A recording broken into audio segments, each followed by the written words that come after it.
Check out monorail.com, America's affordable investment app, made for conservatives who want to keep their hard-earned money with companies that share their values. Download the Monorail app today. Join Monorail.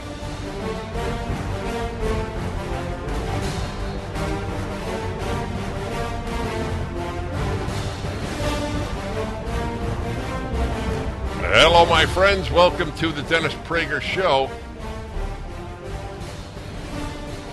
Good to be with you. Back in California. And there's a palpable feeling upon leaving Florida, where I was for 10 days, where people are free, to an increasingly police state. You know what was most interesting? I want to speak to you about the mass shooting in Monterey Park, California, and many other things. But the most interesting, I saw this on Tucker Carlson. They announce that they are going to proceed with banning gas stoves, and then when there's a lot of blowback, one left-wing commentator after another said, what are these right-wingers making up these phony stories? It gives gaslighting a bad name, or a new name. There are a handful of things to understand, and when you do, your life changes for the better. That truth is not a left-wing value. There are liars across the spectrum. There's no guarantee, knowing anything about anyone, that they're not a liar. There is a guarantee that if you're on the left, I don't mean liberal, that truth does not matter to you. This is as good an example, and there are so many, as exists. What are they talking about, these right-wingers? What are they talking about that people on the progressives want to ban gas stoves? It's like Reuters came out with their fact checker, left-wing fact checkers, as I wrote about the PolitiCheck. Is that right? That's the name of it, PolitiCheck? PolitiFact, yeah, PolitiFact. When they did something on me, I wrote, what is it I wrote? Truth is to PolitiFact what truth was to Pravda. They're just left-wing organizations. Their commitment to truth is that of a left-winger. And they wrote that, this thing going around that the World Economic Forum wants people to stop eating meat, false, just plain, judge false. Then you see, first of all, one of the major speakers, the head of Siemens, Siemens, exactly says that. I mean, I have the recording. I heard it at the World Economic Conference. It is a forum. It is true. The WEF did not officially come out with that, but people aligned with it have. Yes. There was a woman, as a remarkable story. I'm going to stay in touch with her. In fact, I gave her my email address. So having a brunch yesterday before my workout, a woman came over to my table. I would say she's 35. And fascinating story. Fascinating. She's an Iraqi, and she said, I was on the left. I was a leftist. And now I'm what you call a liberal. But that, which is fine with me. I mean, the woman has left the left. And she was so obviously intelligent and thoughtful. And I asked her, what did it? And so a lot of you will think, listening to you or PragerU. You know what she said? COVID. Do you know that there are a lot of people who left the left after 9/11? And there are a lot of people who left the left during the lockdowns. Why did they leave the left during 9/11? It's an interesting question. I don't know exactly why, to be honest. That's why when I say it's an interesting question, it's not a rhetorical device. my assumption is that they realize there really is evil. See, the moment you realize that evil is evil, see, for the left there's evil. If you drive a gas-powered car, that's evil. So they have make-believe evils. I said this all of my life. They don't fight real evils, they fight make-believe evils. American racism is a left-wing, made-up evil. There are racists in America, but America is not racist. They say America is racist. The reason that there were a disproportionate number of blacks in prison is not because a disproportionate number of blacks commit crimes, but because America is racist. That's an out-and-out lie. The whole thing about police brutality against blacks. Ask anybody in your family, how many unarmed blacks a year do the police kill in the United States? Last year, the year before that, the year before that, and the number is in the low 20s. They'll all say 1,000 or 500 or 100. When you don't fight real evil, you fight evil. So a lot of people realize there's real evil. And they started, and they got more patriotic. That was the last bloom of patriotism at 9/11. I remember kids selling flags at the corner of my house. A young girl, it's a high school girl. I said, and it was a little flag. I said, how much? She said, $20. I gave her $20. Just to see a young girl selling flags was such a nice thing for my heart. And then why did the lockdowns cause this? I'd like to follow up on this. I haven't read any commentators. Have you? Who have pointed to the lockdowns as a shift to conservatism among Americans? I think that a lot of people start to realize that every left-wing group, especially teachers in medicine, are corrupt, are morally corrupt. So when you start to think that, you start to think, wow, maybe conservatives have been telling the truth and the left has been hurting people and lying. What teachers did is so inexcusable, but they're excused. You know whom I compare the teachers' unions to? Southwest Airlines. They do all this damage and nobody gets fired. Remember I said this to you, I'm talking to my producer. I said, why isn't anybody fired? And I remember your response. You said, it's too soon. Well, now it's a month. Has anybody been fired at Southwest?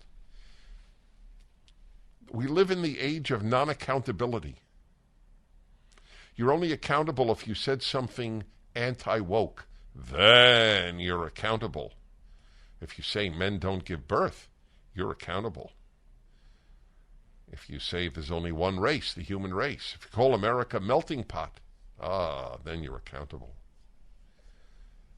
But even that is starting to shift a tiny bit. The New York Times had an article, I read every word of which, saying that all these DEI things that the cowards at your local company force you to sit through, this is the New York Times had a piece on this.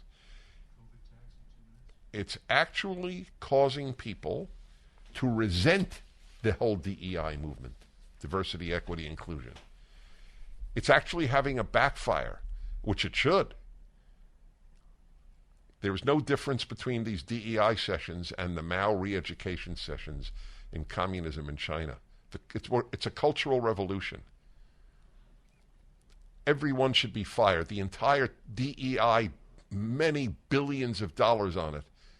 Stanford has as many administrators as it does faculty. No, as it does students. Has tiny, faculty is like 1/5. I made a mistake.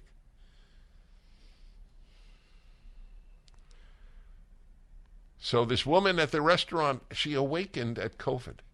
And then she started listening to the show and PragerU, and the rest is history. Very interesting woman.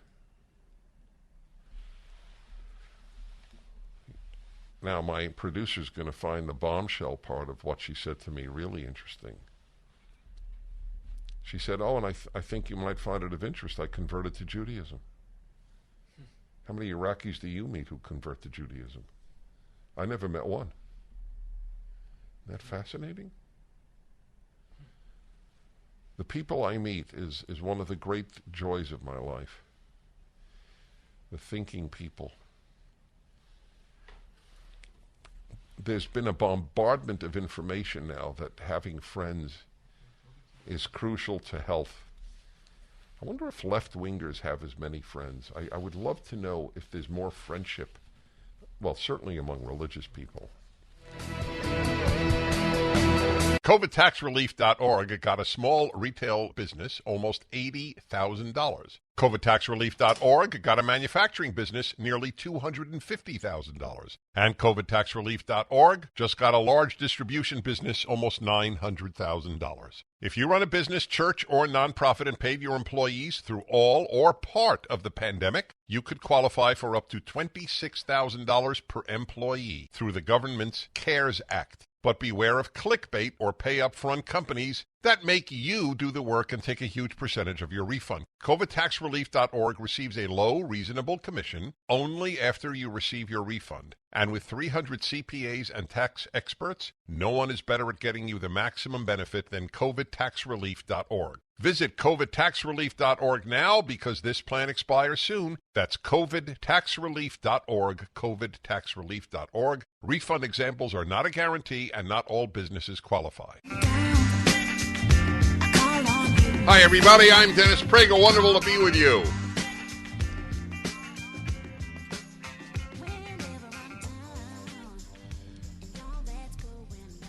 It's an interesting question, as I said. Why would the lockdowns, I never say COVID. It's such a phony statement, and people aren't being intentionally phony. I just want to make that clear. The issue of 2020, 2021, and 2022, or going into 2022, was lockdowns.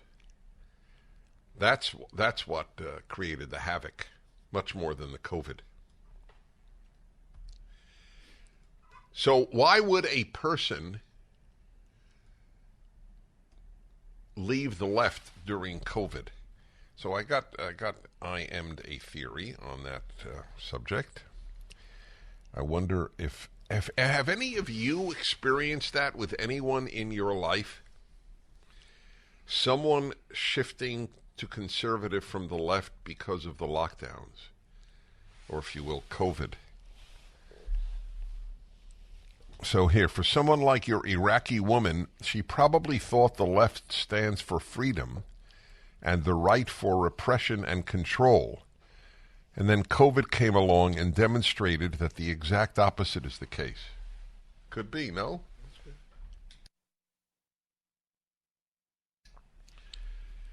Wow.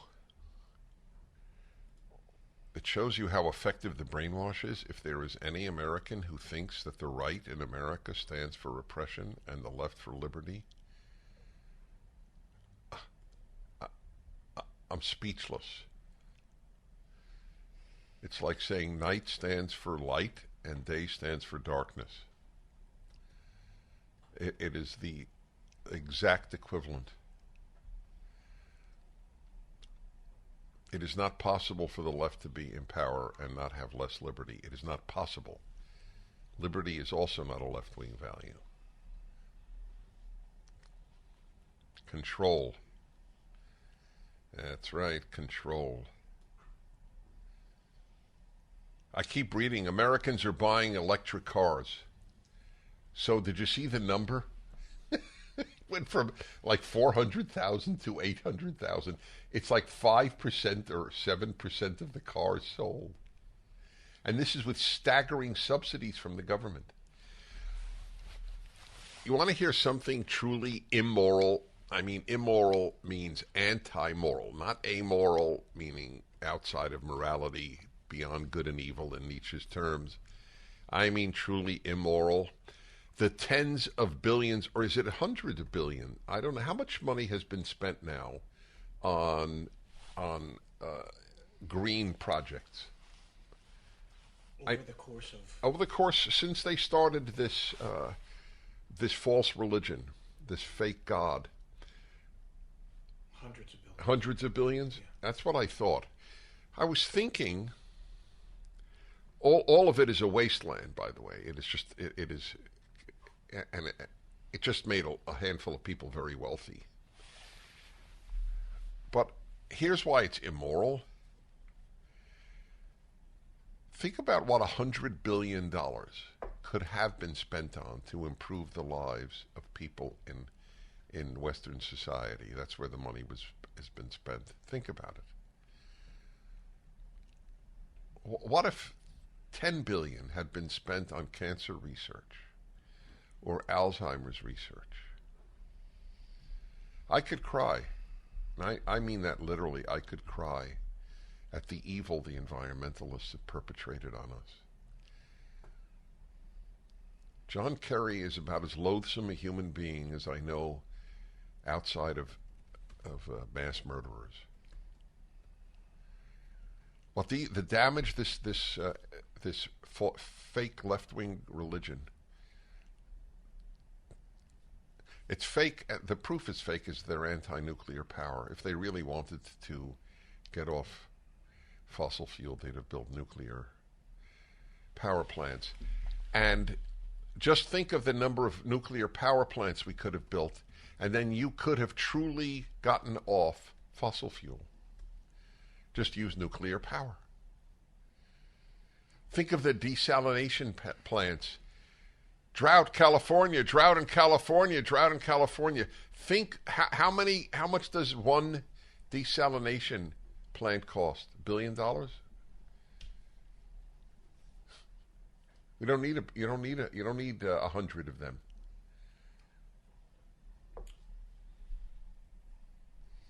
Israel went from a desert country to a water exporting country thanks to desalination. And we have the whole Pacific Ocean, the largest ocean in the world. They just have the Mediterranean Sea. Think of the weapons we could have built. We're worried about and rightly so.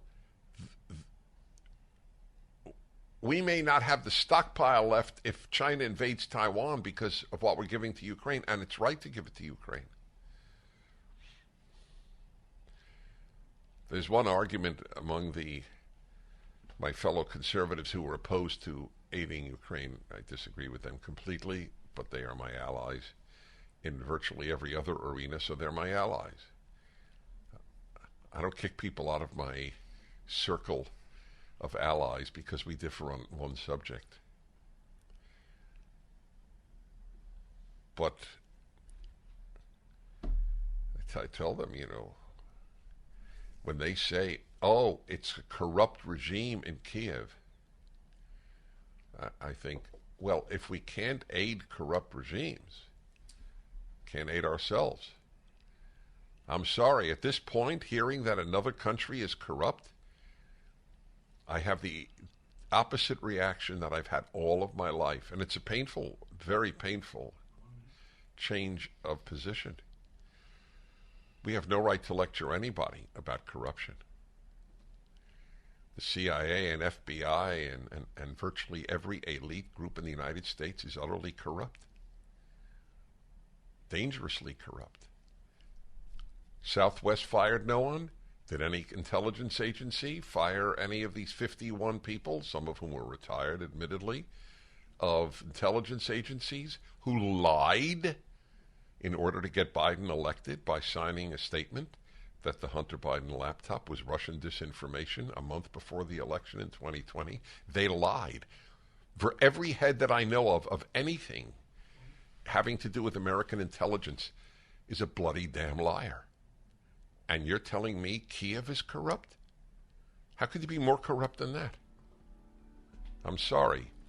Big people, adults, can take bad news. But you fight, you don't despair. Thank you.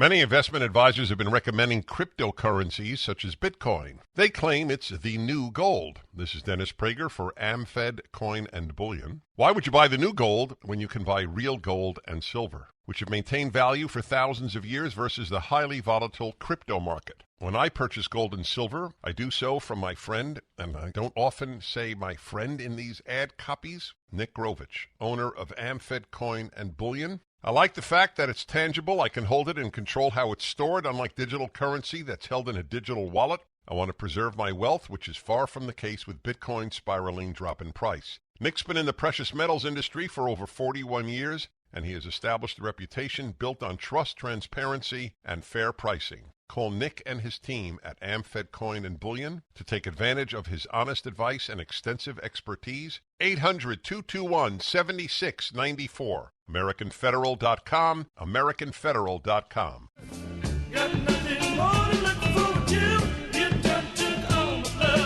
I am looking at the tweet here. I will verify it and then play it for you from a Scottish member of the Scottish Parliament.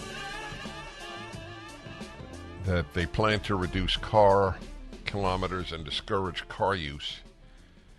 They talk about the end of the private car use.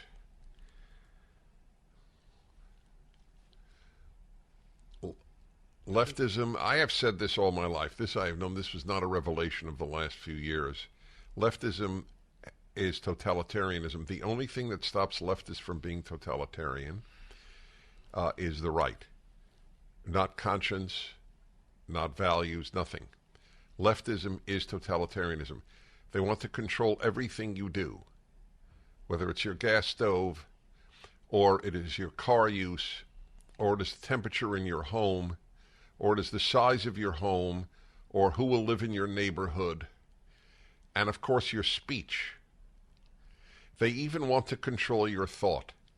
The difference between Kim Jong-un and the left in America is opportunity. That's the only difference. If they could control your thoughts like Kim Jong-un attempts to do so, I met many years ago doing research on communism, which was my field of study at graduate school. I went to Korea to interview North Korean defectors. Made a very big impression on me. For example, in a North Korean apartment, you have a speaker, not a radio. There's no such thing. A radio will get you tortured. You can't own a radio because then you could pick up South Korean stations broadcasting in your language. They have a speaker, as in audio speaker. The only thing you can do with it is change the volume. You can't turn it all the way down, but you can make it lower and stronger of the North Korean state. If the left in America, if the Democratic Party could, that's what it would have for us. Only left-wing stations would be allowable. I want that to sink in. I want you to understand there is no cutoff in leftism. There's a cutoff between liberal and left. There's no cutoff among leftists. If you're a leftist, Kim Jong-un is the logical end of your leftism. Control everything about you, including how you think. Excuse me. Already, young Americans have the notion, as I've mentioned to you on many occasions, 45% of young Americans, according to Pew Research, which is fairly reliable in polling, at least on attitudes. I don't know if it's reliable on elections. I don't know who is. About 45% of young Americans, that's college-age Americans, say they believe in free speech but not for hate speech. That is Kim Jong-un. That is Mao. That is Stalin. I will declare what speech is allowable. Half of America's youth believe that. That should scare you way more than fossil fuels. Way more than COVID. That half of young Americans believe that. That is remarkable. They will determine what speech is allowed. I congratulate the left. You have truly ruined a generation. Not every member of it. You've ruined them with fear, with anger, resentment, ingratitude, and the sick notion that they're not a boy or a girl until they declare such. Sick. And you know what? There's only one thing that gnaws at me. Maybe there are a lot of things that gnaw at me, I guess, but this is the one the most. Most people on the left never hear what I'm saying. Never hear. Not just from me, from anyone. We hear them, we study under them, we read them, we watch them. They don't read us, watch us, study under us, or hear us, or read us, or whatever verb I missed. 1-8-PRAGER-776. You don't fight, you don't deserve America to be free. Simple as that. Okay? Oh, you're disgusted? Okay, fine. Just remember the guys who stormed Normandy Beach. They were disgusted too. The evil of the left is immeasurable. I'd like to read to you what the Scottish Minister for Transport said. I don't have the date. I think it's, January 17th. Yeah, so he said it last week. Listen to this. The principle of a just transition is at the heart of our route map, supporting our work to tackle inequality and child poverty. We recognize that for some people, reducing car use, especially in the short term, will be more challenging, including disabled people and their families, but we also need to recognize the unfairness of a status quo where the car is king and where car use is made too easy at the expense of other healthier, fairer options. Do you understand anything I just read to you? It's truly. So now it's not just in the name of carbon emissions, it's in the name of equality. So the disabled will not be able to have a car in the name of equality. Leftists are evil. I'm sorry to say this, not liberals. Liberals are naive and foolish because they vote for the left. Now, not every human you know who's a leftist is evil. It would be absurd any more than every conservative is good. But every leftist supports evil. Otherwise, they wouldn't be a leftist. They'd be a liberal or a conservative. This is evil. They want to control your life in the name of some utopian, really dystopian ideal. It is not possible. I've never said this before. It is not possible that as the left gains power, there will not be violence in the Western world. It is not possible. At some point, people will say, you've gone too far. Will it be when they come to take your car away, when they come to put you in a smaller apartment, when they move people into your neighborhood who are prone to antisocial behavior? I don't know. There will be a point. We are not all lobsters being boiled until it's too late. Many are. They're called liberals. Liberals are the proverbial lobster. It's a frog? Why did I think lobster? That's funny. He said because I'm hungry. But I don't even eat lobster. That's the irony. That's the irony. Did you know it is a frog? What did you hear it does? I think it works for lobsters, too. You can boil lobster. No, it works for lobsters, but what is the general? The general it's is a frog. frogs, yeah. Okay. And now, this is a major moment in the Dennis Prager Show. They have not heard my producer, the living martyr. What is it? It's a living martyr sighting. You know, right? It's like a rare species. That was cool. I saw you press a button and go, wow. That's a good analogy. The liberal is the frog. You can keep boiling me until I die. But the boilers are the guys on the left. This is a very scary thing from Scotland. Why the Scottish? You think they're the most left-wing group in the Western world. How did that happen? Weren't they radically pro-liberty from the outset? Wanted to be free from the English, and that's okay. Look at how many Americans have abandoned American values. I mean, the Scottish had an enlightenment, their own enlightenment. Talk about rolling in your grave, turning over in your grave.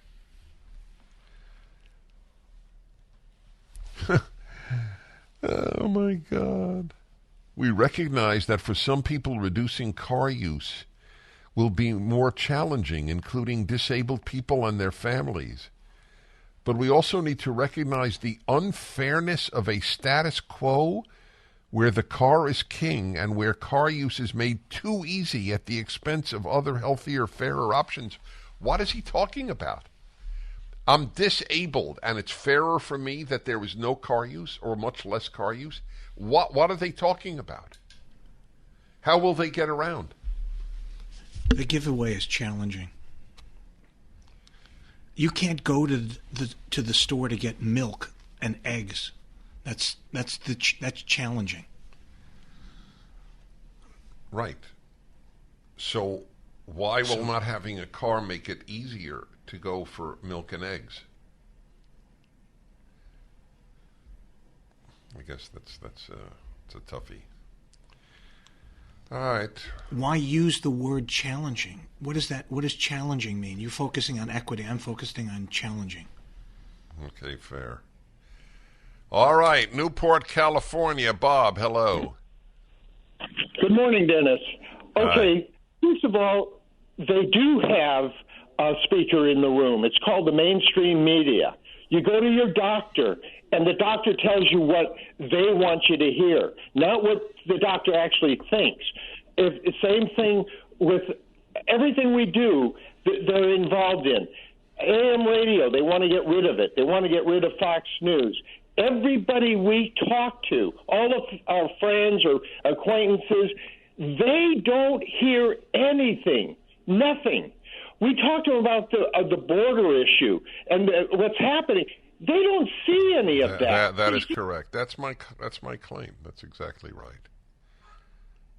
They go, what are you talking about? Or if you tell them about girls' breasts being removed because they say they're boys, they go, oh, that's crazy. And then they move on and they still vote for the left. MyPillow is excited to bring you their biggest bedding sale ever and just in time for Christmas. For a limited time, get the Giza Dream bed sheets for as low as $29.98, a set of pillowcases for only $9.98, and rejuvenate your bed with a MyPillow mattress topper for as low as $99.99. They also have blankets in a variety of sizes, colors, and styles. They even have blankets for your pets. Get duvets, quilts, down comforters, body pillows, bolster pillows, and so much more, all with the biggest discounts of the year happening now. They're also extending their money-back guarantee for Christmas until March 1st, 2023, making them the perfect gifts for your friends, your family, and everyone you know. So go to MyPillow.com and use the promo code Prager or call 800-761-6302. You'll get huge discounts on all MyPillow bedding products. including the Giza Dream bed sheets for as low as $29.98, and get all your shopping done now while quantities last. Hello, everybody. I hope you had a good weekend. I did. I'm blessed. I just had 10 great days in Florida with Dr. Jordan Peterson and 6 scholars teaching the book of Exodus. 2 hours a day, be on Daily Wire. The first 8 sessions, 16 hours, recorded last August, is now up at Daily Wire, and now the second 8, the next 16 hours, will be coming up shortly, I presume. They had so many cameras. The editing is so excellent. The photography, it's so first class. At the end of these sessions, and we all got quite close, you could imagine. I mean, think about how much time we spent together. 16 hours in August and 16 hours in January, and time afterwards at a restaurant or at Jordan Peterson's home in Florida. It's a very beautiful thing. So I'd like to tell you what I said at the end. At the end, they asked each of us just to reflect on the 32 hours. So I said, among other things, something many of you have heard, I think, because I'm very, as one caller put it, transparent, and I aim to be. So here is one of the things that I said. I said, I want you all to know, I think that one of the divisions of humanity that you can make is between those who want to be stars and those who want to be on an all-star team. My nature has always been I'd rather be on an all-star team than a star. That's what I felt. It's exactly what I felt. And by the way, I think they all felt that. There was no big ego at the table. I mean, we're talking about some major thinkers here. 2 of them were professors of the philosophy of religion at Cambridge University. I mean, this is a high-powered crowd. And Jordan Peterson himself, who was quite a human being. Remarkable man. So I also reflected on this. Name me name me something on the left where a group of people spend session after session talking about anything that was as deep and uplifting as what we just did. Can you think of anything? What would they study? Karl Marx? I'm not being cute. What would they study? What would change the lives of viewers for the better? As I know this did. 600,000 people paid to see this. That's astonishing. And there will be many more, because there will be a brief period when they'll just put the whole thing up on YouTube, I believe. Hope I'm not giving away a secret, but then it'll be back behind the paywall, which it should be. Daily Wire spent a fortune to make this possible. God bless Daily Wire. They've put teasers on YouTube, yeah? Well, good. I never thought I'd be a tease. You reach status in life that you never really, never expected. But really, tell me what is the left-wing alternative? If they had people, I mean, what would they discuss? Global warming? American racism? And there was virtually no even reference to the political for 32 hours. Life and meaning and good and evil. I'll give you an example, folks. I'll give you an amazing life-changing example of an insight.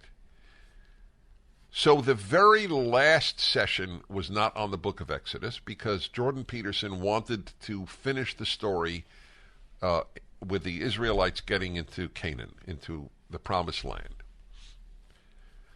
And by the way, Jordan Peterson his whole life has been secular. He has begun to appreciate the utter significance of a religious outlook on life. The man I've very rarely say that he's a brilliant human being, aside from a good one. He's brilliant. And his knowledge is astonishing. Anyway, listen to this. So the Israelites in the book of Numbers, chapter 21, I believe it is, they are attacked by snakes. And Moses instructs them to look at a bronze serpent, and they will no longer be in danger. It sounds like hocus pocus, correct? Right? Magic, hocus pocus, superstition. Jordan Peterson is a professor of psychology, PhD in psychology, University of Toronto professor until they kick him out. And he made the point, and he spoke for about 5 minutes on this, which is rare. Most people speak for a minute at a time, maybe, often less. If you look at what you fear, you will no longer fear it. He spoke of an example of a patient he had who was scared of entering elevators. And he spoke about how he cured her. He actually went with her to a building with an elevator. Are you familiar with this? How are you familiar with this? He's talked about it. Oh, he has talked about this? Well, I hadn't heard it. And if I'm missing something, let me know. But basically, he just stood with her and had her watch the elevator. And then he would have her walk a few steps closer to the elevator. And obviously, the end of the story is that she ultimately conquered it. I have a video up at PragerU. Is it on fear? Yeah. Is the whole what is the name of it? People should watch it. Do what you fear. Do what you fear. That's my whole thesis. I mean, I loved hearing it from Jordan Peterson, and I loved the fact that he tied it to Numbers 21, chapter 21. But that's the only way to conquer fear, is to do it. You're afraid of flying? Get on a damn airplane. If you have to, take 3 people with you that you know, whose hands you could hold. But get on the plane. Giving into fear, that was the greatness of FDR's comment, and I'm not an FDR fan. But truth is truth. The only thing we have to fear is fear itself. That's a life-changing thing. Just that. On some obscure little, I think it's 4 verses in the book of Numbers, which is what I'm working on now, the 4th of the 5 books of the Torah. Look upon what you fear. My brother told me that when I was a child. My older brother, and younger brothers look up to their older brothers. I told him I was scared of monster movies. He said, just keep watching them until you start laughing. And that's what happened. He said, the more you watch them, the less frightened you'll be. Fear is paralyzing. Fear is the root of the left. Inducing fear is the modus operandi of the left. With fear, you can do anything. You can have people deprive their children of school for 2 years, thanks to irrational fear. Yeah, that's what they did. People hurt their children in the name of fear. Hurt their children. Yeah. Your daughter says she's a boy. Give her hormone blocking medication. Otherwise, she'll commit suicide. That's it. It's fear. That is the currency of the left. Ruin society in the name of fear, the fear of climate change. Get people afraid, you can do anything. Anything. The Nazis said, fear Jews. Okay, we'll fear Jews, kill them. Yeah. The best-selling Eden Pure Thunderstorm air purifier uses proven Oxy technology that quickly destroys viruses, odors, mold, and so much more. With over 265,000 units already sold, you know it works. Works in my house. Any smell will vanish after just a few seconds with the thunderstorm being on. Odors from litter boxes, trash cans, cigarette smoke, dirty diapers, and more are no match. Best of all, no filters are needed. Saves you money and effort. Right now, you can save $200 on an Eden Pure Thunderstorm 3-pack for whole home protection. You'll get 3 units for under $200. Put one in your basement, bedroom, family room, kitchen, or anywhere you need clean, fresh air. The Thunderstorm is nearly silent and takes up no floor space. It plugs directly into your wall. Don't breathe dirty air again. Go to EdenPureDeals.com. Put in discount code Prager3 to save $200. That's EdenPureDeals.com. Discount code Prager3. Shipping is free. Okay, everybody. Dennis Prager here. And a Scottish minister actually got up in the Scottish Parliament. We should put this up at DennisPrager.com.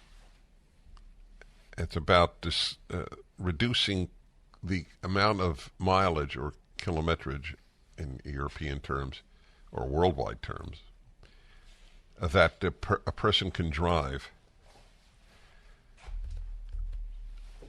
and how ultimately they're going to get rid of cars. I read to you the statement. I read it to you last hour. Now I want you to hear it. Now, the Scottish accent may not make it... First, there are 2 problems with what I'm going to play for you. It's 1 minute. 1 minute and 9 seconds, to be precise. So there are 2 problems. One is the accent, but there's a bigger problem, because, I mean, we speak English, and it's not an English accent or a British accent. It's a Scottish accent.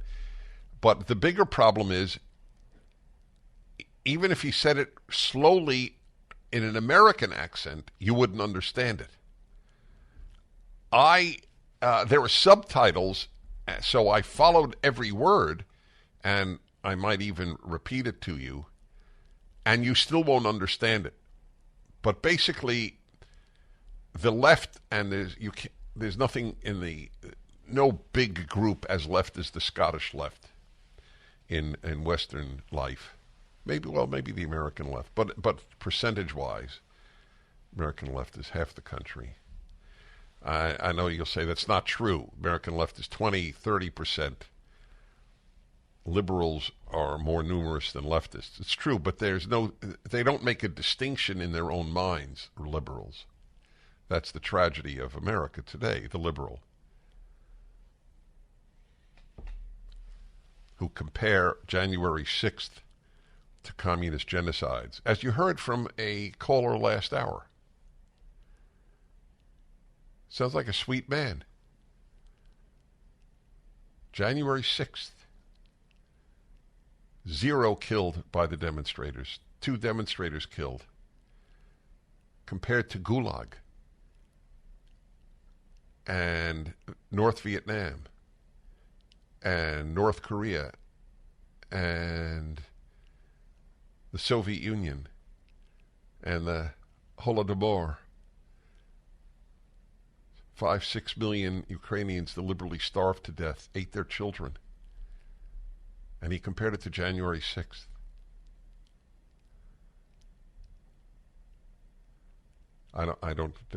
I don't get it. I don't know how you hear truth and then say, I reject it. I don't know. It's a different mindset. Anyway, listen to the Scottish minister, and I'll interpret. Go ahead. On transport, our second strategic transport projects review, published just 2 weeks ago, confirms that the era of catering for unconstrained growth in private car use is well and truly over. Okay, hold on. Did you get that? Was that clear to everybody? The era of unconstrained car use is over. Again, you must understand that the only difference between the left and Kim Jong-un is opportunity. If you do not rebel against the idea that they can tell you when you can drive a car, you are an ally of totalitarianism. You are an ally of evil. That is as scary as it gets. Continue. The review follows the sustainable investment hierarchy, which aims to reduce the need to travel unsustainably and prioritises making best use of enhancing existing infrastructure before investing in new capacity. Okay, I didn't understand that. I heard it. This is the third time. Did you understand that? Sean is currently not exactly on planet Earth, and not exactly off planet Earth. And I don't blame you, by the way. This is okay. Continue. Furthermore, we have set out how we will reduce car kilometres by 20% by 2030 in our draft route map, a truly world-leading commitment demonstrating our level of ambition in meeting Scotland's statutory targets. That I understood. The Scottish Government have commissioned research exploring demand management options to discourage car use. And using the research findings, we will work with local and regional partners to develop a demand management framework by 2025. Okay, there you go.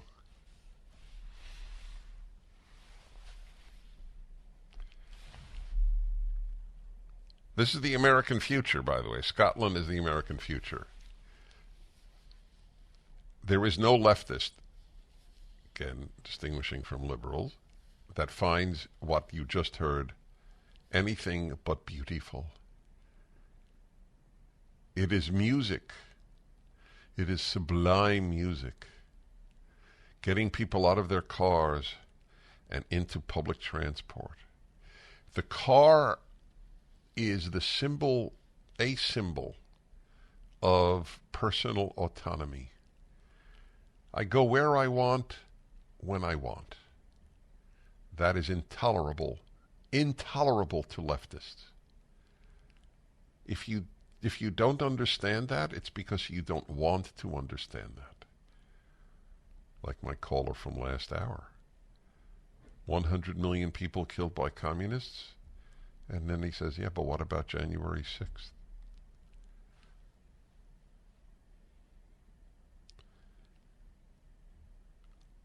My life has been confirmation of two sources of wisdom in life. One is that the secular world shatters wisdom. The second is, if you don't accept that human nature is not basically good, you build no foundation for a good society. I really have hostility to those who believe people are basically good. When adults choose to remain naive, to live in a fairy tale, it does not elicit respect from me.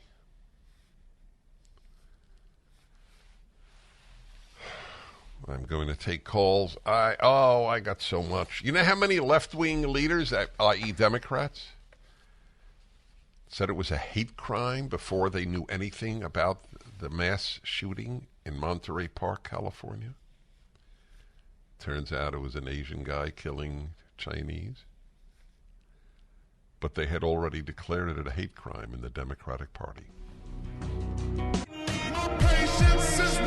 So they call him an Asian, I think from the name, I think he's a Vietnamese American. 72-year-old man, very strange. Murdered at least 10 people, wounded others, many others, in this Chinese New Year's attack. And the despicable people who run the Democratic Party said as follows. They called it a hate crime, and they were rooting for it to be so, because if you can get America to hate whites, you can get America to hate the civilization that we live in. That's really what it's about. And it's clear. Whites made the West, and they hate the West. Okay? These are very bad people, like Karen Bass, the fool who is the Marxist fool who is the mayor of Los Angeles. The reports coming out, this was her initial statement. I have it from Twitter. The reports coming out of Monterey Park are absolutely devastating. Families deserve to celebrate the holidays in peace. Mass shootings and gun violence are a plague on our communities. As investigations determine whether these murders were motivated by Asian hate, we continue to stand united against all attempts to divide us. What is this attempt? Well, first of all, it's Orwellian. Nobody divides us like the left. It's gaslighting doesn't even come close to what it's about. We divide you and then call you dividers. And others were worse. There's a piece in the Washington Times about what left-wing politicians said about the murders. So I'll give you an example here. Okay. This is Chuck Schumer, a man who stands for Chuck Schumer. There is nothing beyond Chuck Schumer in Chuck Schumer's universe of values. If anybody should believe in God, it's Chuck Schumer. Because there's no accounting for how a person of such little depth got so high in political power. But that's the norm. People who live for political power are very rarely deep people. So this is what this unimpressive human being said, the Senate Majority Leader. We must stand up to bigotry and hate wherever they rear their ugly heads.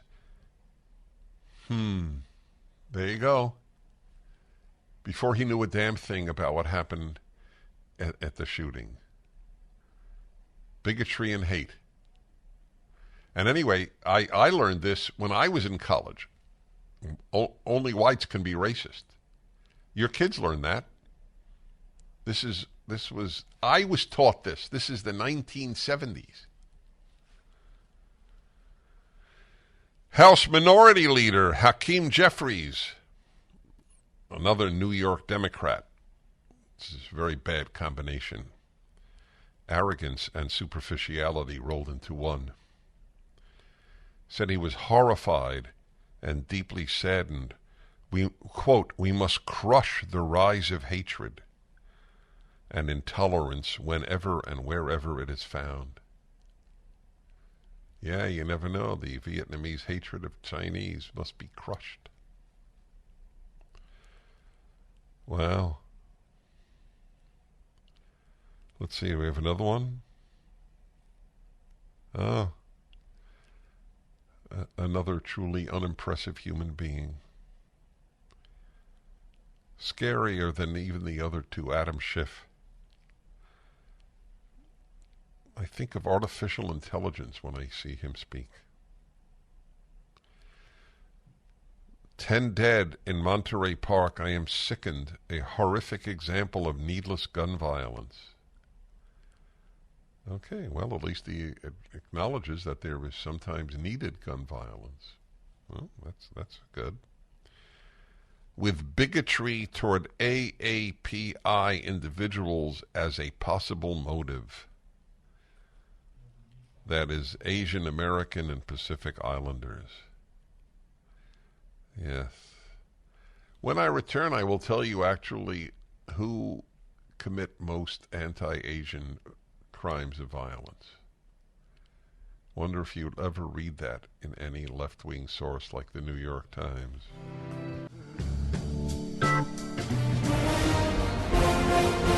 Hi, everybody. Welcome to the Dennis Prager Show. I told you January is the fastest month. I mean, let's be honest. It's the 23rd of January. Doesn't it seem yesterday was New Year's? January is the speediest.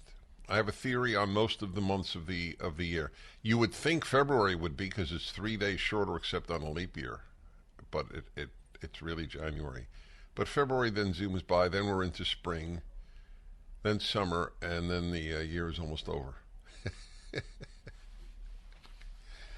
That's right, folks. It goes fast, so you might as well do a lot of good with your life.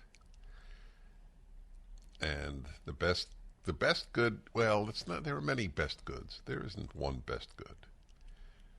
For most people, the best good you can do is raise a good human being,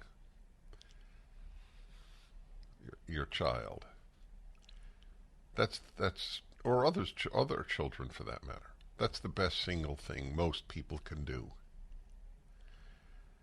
The other is fight evil. That's bigger than even doing good. There's no good that is as good as fighting evil. So it is, in the time that we have here, and have a lot of joy and fun doing it.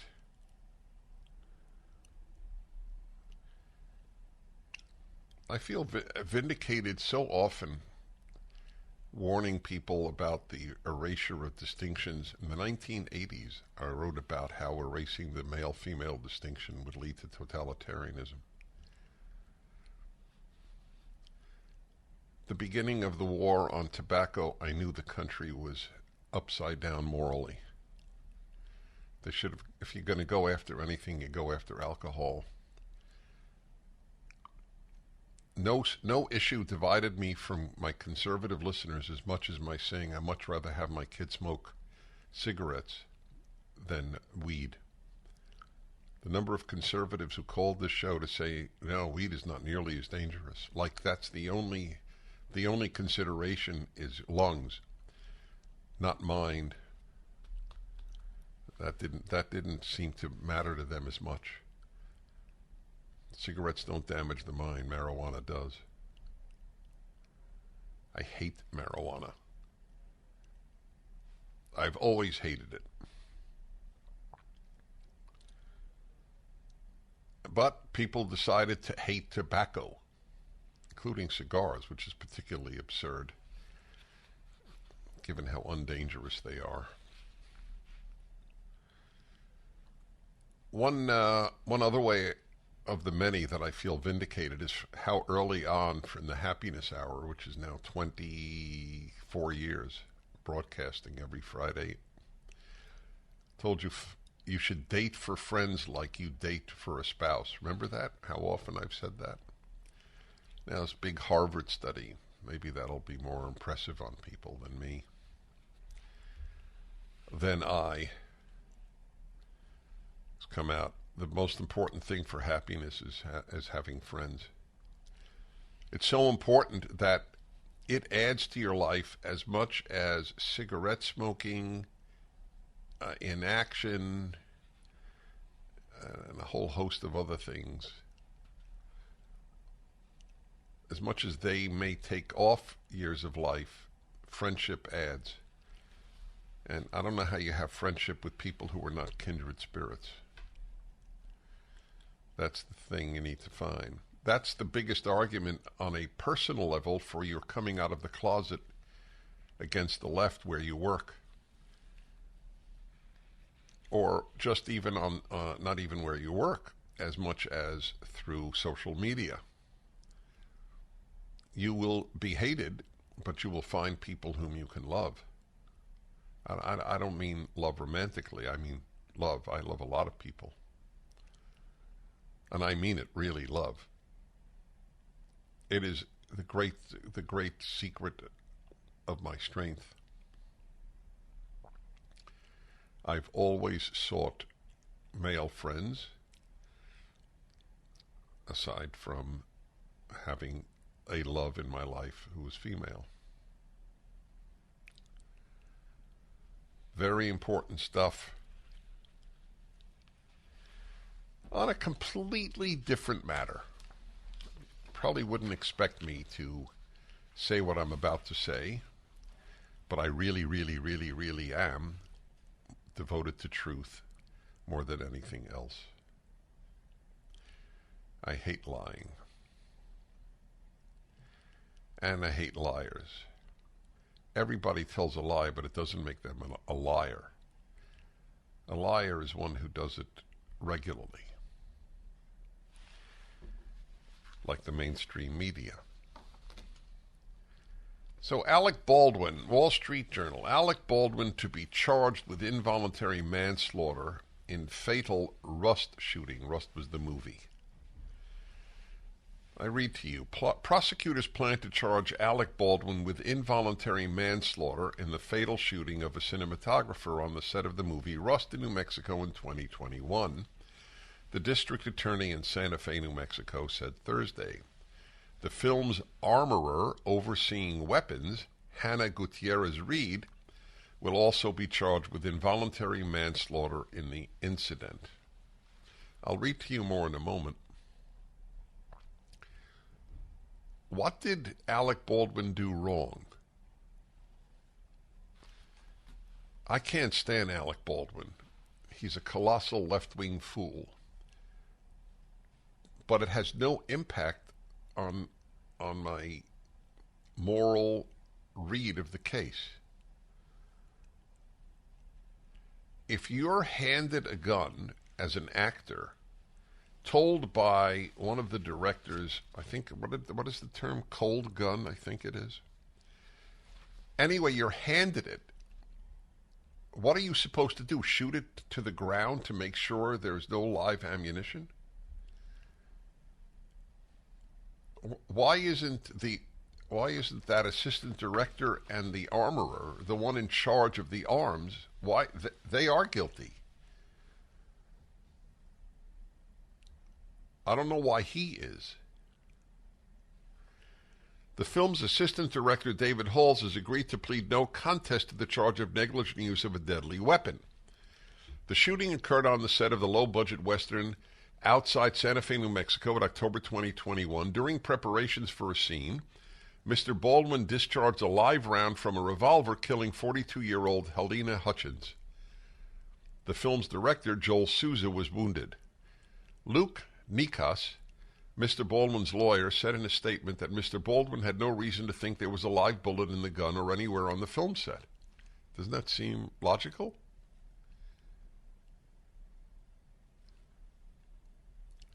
He relied on the professionals with whom he worked, who assured him the gun did not have live rounds, Mr. Nikas said. We will fight these charges and we will win. A Democrat elected to her first term in 2020, Ms. Carmack Altwies, a Democrat, said in spite of his being an A-list, actors were treating everyone the same. Ms. Carmack Altwies said the investigation hasn't revealed how live rounds wound up on set, that the question likely won't be answered. That's very depressing. How did that happen? How did live rounds get into that gun?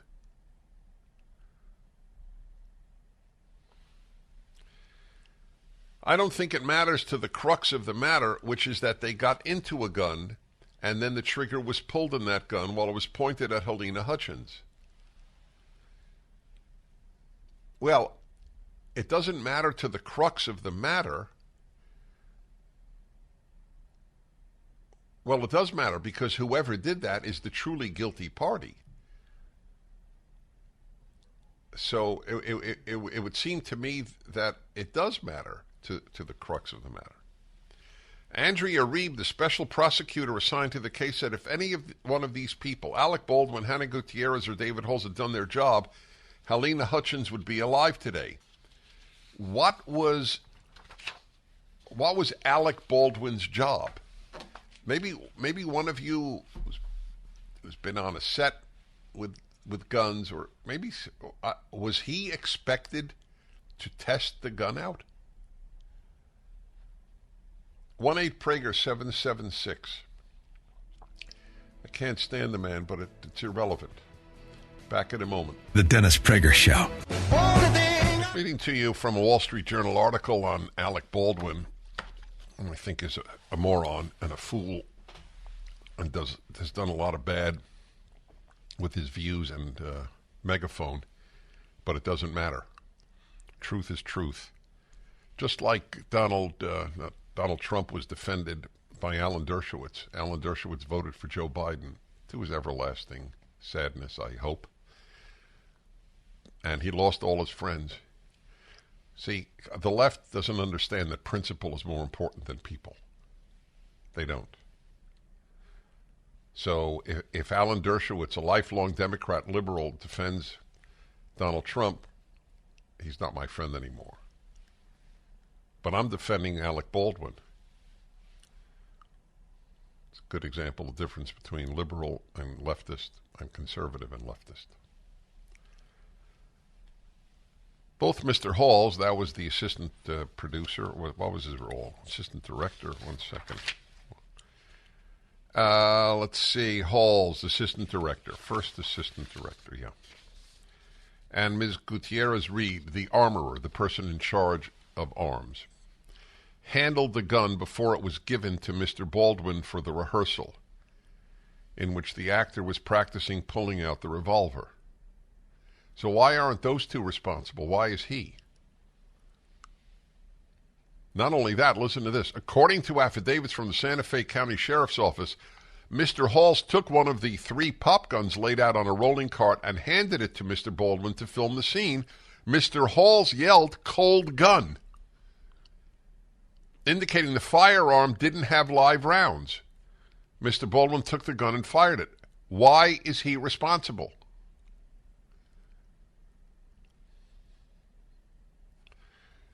Mr. Baldwin has repeatedly denied, this is odd, I have to say, this I find odd.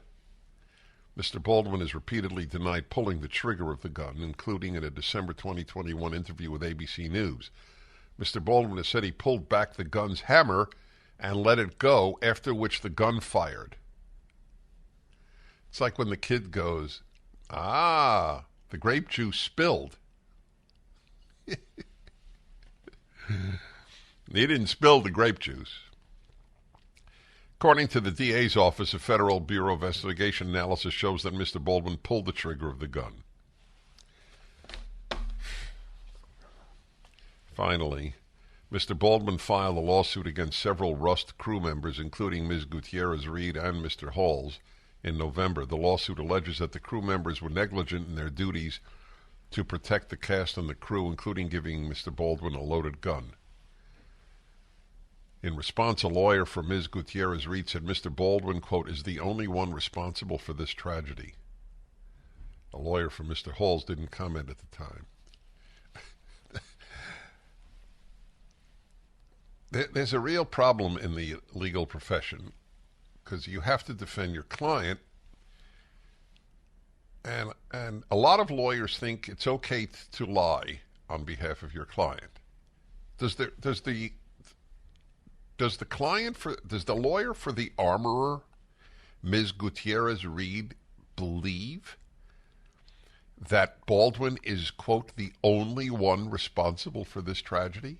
It's what I'd love to know. When people tell a lie, do they believe it? Some do, some don't, and some come to believe it if they say it enough. Like men give birth. Nobody believed it when they first heard it. And now a good chunk of the country, especially its female chunk, believes it. He is the only one responsible? She is not? So why is there an armorer on a movie set? If he's the only one responsible, she has no role. I've always wondered this about lawyers. And not all lawyers lie, obviously. I'm talking in any event about lawyers in the criminal justice system, criminal defense attorneys, some of whom are doing really noble work. But a lot of them lie with the ease with which, as I always say about the left, you breathe. How does the lawyer, if you're a lawyer and you can get into the show, I'd like to know, how do you explain her lawyer saying Alec Baldwin is the only one responsible? Under what conditions would the armorer be responsible for what happened? Her entire role is the safety of the arms, to provide the arms needed, the armaments, arms, and to make sure they're safe. That's all she's there to do. The rest of the day, she can listen to the Goldberg Variations by Bach. That is one great job. My friend Mike, if he's listening, loved that one. Hi, Mike. Let's see here. Irvine, Jeff, hello. Hey, Dennis. What a pleasure to speak with you. Thank you. I've been a long time listener, and I've been a long time broadcaster. Yeah. And everything you say just reinforces a lot of my own thoughts, and so it's just a pleasure, you know. Good. Yeah, I have to address this thing with Alec Baldwin, because anybody who picks up a weapon is obligated to check and see if there are any live rounds in it. Anybody. And, you know, to not do that and point it at somebody and then, of course, pull the trigger, which he now denies, by the way. Yeah, I read that, and I thought that was absurd. Yeah. That's when I compared it to the kid who says the grape juice spilled. I didn't spill it. It spilled. Yeah. I mean, this is not a case where the weapon was thrown on the ground and it landed on the hammer, and the hammer triggered, you know, an impact. Right. So okay, yeah, all right. So I got to take a break. I will address that.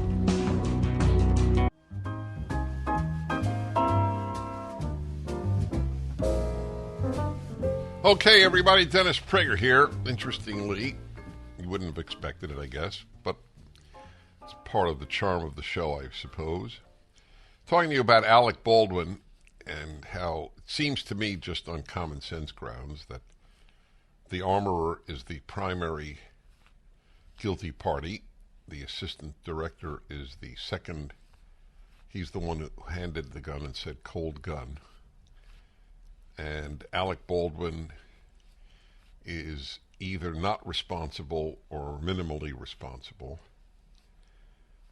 But he is responsible if it's assumed that every time an actor gets a gun in any film that utilizes guns, checks it for live ammo. Now, I've never been on such a film set making an adventure film with guns, so I don't know. And now, if that's true, then he is responsible. If being told by the first assistant director, it's a cold gun, meaning safe, he still has to check it, then yes, then he is a guilty party. And as the last caller pointed out, and I pointed out before the last caller, he denies he even pulled the trigger, which I find hard to believe. So here's an actor calling in, Dylan in Pittsburgh. Hello, Dylan. Hi, Mr. Prager. It's a pleasure to talk with you. Just to give you some background, I worked on a TV show in San Francisco many years ago where I had to handle numerous weapons, and I'm experienced in my own life handling weapons, so I know safety procedures. Anyway, in this particular episode, I actually had to shoot and kill someone. And basically all three that you're talking about are responsible. The armorer, the assistant director, and Alec Baldwin, because the process is the armorer checks the gun to make sure there's just blanks or it's empty. Assistant director checks, it's empty, safe. And the actor also does it. And sometimes there's even a fourth check. And you never point the gun at anybody, even when you're in rehearsal or when you actually do the whole shoot the scene. So Alec Baldwin is definitely responsible along with the other two, because it is your responsibility. You're handling the gun to double, triple check. And Alec Baldwin was top dog on that set. As executive producer, he was calling the shots more than director, because it was low budget. They're trying to save money. They hired a legacy hire with that young woman because of her father. She was inexperienced. They had a couple of people had walked off that set because of safety regulations being abused. Oh, I didn't know that. Oh, wait. I didn't know that. That's fascinating. Yes. Yeah, well, people had quit. Give me an example. It was an unsafe set. Do you have an example? Go ahead. Because a couple of live rounds are discovered and were fired. Misfires happened on the set, I believe, 2 or 3 times. Prior to the killing? Prior to the killing. So it was already an unsafe situation.